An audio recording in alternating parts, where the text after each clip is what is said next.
कैरेक्टिफाई में आपका फिर से स्वागत है।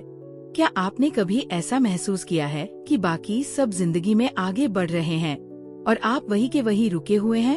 आपके दोस्त प्रमोशन पा रहे हैं, घर खरीद रहे हैं, परिवार बसा रहे हैं या दुनिया घूम रहे हैं, जबकि आपको लगता है कि आप बस ठहरे हुए हैं। आप सोचने लगते हैं, मैं वहाँ क्यों नहीं पहुँचा? मुझसे कहाँ गलती हो रही है? ये निराशाजनक लगता है, ये भारी पड़ता है और कभी कभी ऐसा महसूस होता है कि चाहे मैं कितनी भी मेहनत कर लूं, मैं कभी उन्हें पकड़ नहीं पाऊंगा। लेकिन सच तो ये है, मैं किसी से पीछे नहीं हूँ, मैं बस अपनी अलग टाइमलाइन पर हूँ।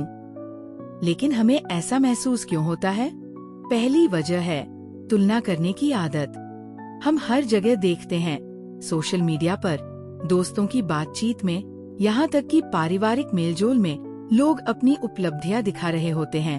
और जब हम उनके बड़े अचीवमेंट्स की तुलना अपनी रोजमर्रा की जिंदगी से करते हैं तो ऐसा लगता है जैसे हम असफल हो रहे हैं। लेकिन जो हमें नहीं दिखता वो है उनकी संघर्ष की कहानियां, उनकी असुरक्षाएं और उनके उतार चढ़ाव। हम अपनी पर्दे के पीछे की जिंदगी की तुलना उनके हाईलाइट रील से कर रहे होते हैं। दूसरी वजह, वो अदृश्य लाइफ चेकलिस्ट। समाज हमें सिखाता है कि हमें एक निश्चित टाइमलाइन के हिसाब से चलना चाहिए। इस उम्र तक ग्रेजुएशन कर लो, इस उम्र तक अच्छी नौकरी मिल जाए, शादी हो जाए, फिर घर खरीदो, फिर बच्चे हो जाए। और अगर हम इन बॉक्सेस को जल्दी टिक नहीं कर पाते तो लगता है कि हम कुछ गलत कर रहे हैं। लेकिन यहाँ एक सच्चाई है जो कोई हमें नहीं बताता। सफलता के लिए कोई तय समय सीमा नहीं होती। कुछ लोग अपना पैशन 20 की उम्र में खोज लेते हैं तो कुछ 40 की उम्र में। कुछ लोग जल्दी अपने सपनों की नौकरी पा लेते हैं तो कुछ अपने करियर को बाद में बदलते हैं। कोई सही या गलत समय नहीं होता, सिर्फ हमारी अपनी टाइमलाइन होती है।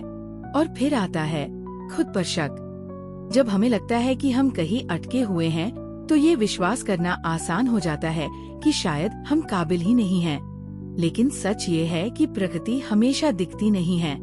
सिर्फ इसलिए कि अभी नतीजे नहीं दिख रहे, इसका मतलब ये नहीं कि हम आगे नहीं बढ़ रहे हैं। सबसे महत्वपूर्ण बदलाव अक्सर चुपचाप होते हैं, सीखने, असफल होने, एडजस्ट करने और बिना रुके आगे बढ़ने के जरिए।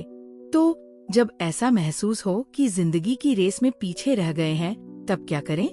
पहला, याद रखें कि हर कोई अपनी रफ्तार से चलता है। अगर किसी और ने कोई माइलस्टोन हमसे पहले हासिल कर लिया है तो इसका मतलब ये नहीं कि हम कभी नहीं कर पाएंगे। हमारी जर्नी बिल्कुल सही तरीके से आगे बढ़ रही है, बस अपने समय के हिसाब से। दूसरा, तुलना करना बंद करें। अगर सोशल मीडिया हमें और ज्यादा निराश कर रहा है तो स्क्रॉल करने का समय कम करें। अपनी उपलब्धियों पर ध्यान दें, बजाय इसके कि हम उन्हें दूसरों से मापते रहें। तीसरा, ऐसे लक्ष्य बनाइए जो वास्तव में हमारे लिए मायने रखते हों। क्या हम कुछ सिर्फ इसलिए हासिल करना चाहते हैं क्योंकि ये समाज की नजरों में जरूरी है, या फिर इसलिए क्योंकि ये सच में हमें खुश करेगा? असली संतुष्टि तब आती है जब हम अपने दिल की सुनते हैं, न कि सिर्फ वही करते हैं जो दुनिया को प्रभावित करे। और सबसे जरूरी, अपनी जर्नी पर भरोसा रखें। सिर्फ इसलिए कि चीजें हमारी उम्मीद से धीरे हो रही हैं, इसका मतलब ये नहीं कि वे हो ही नहीं रही हैं। सफलता कोई दौड़ नहीं है, ये बस सही दिशा में धीरे धीरे आगे बढ़ने का सफर है। अब आप बताइए, क्या आपने कभी ऐसा महसूस किया है कि जिंदगी में आप पीछे रह गए हैं? आपने इसे कैसे संभाला? कमेंट्स में अपने विचार जरूर साझा करें। मैं पढ़ना चाहूंगी कि आपने इस स्थिति को कैसे महसूस किया और इससे कैसे बाहर निकले। अगर ये मैसेज आपके दिल को छू गया हो तो लाइक, शेयर और कैरेक्टिफाई को सब्सक्राइब करना न भूलें। याद रखें, जिंदगी किसी से तेज भागने के लिए नहीं, बल्कि अपनी गति से जीने के लिए होती है।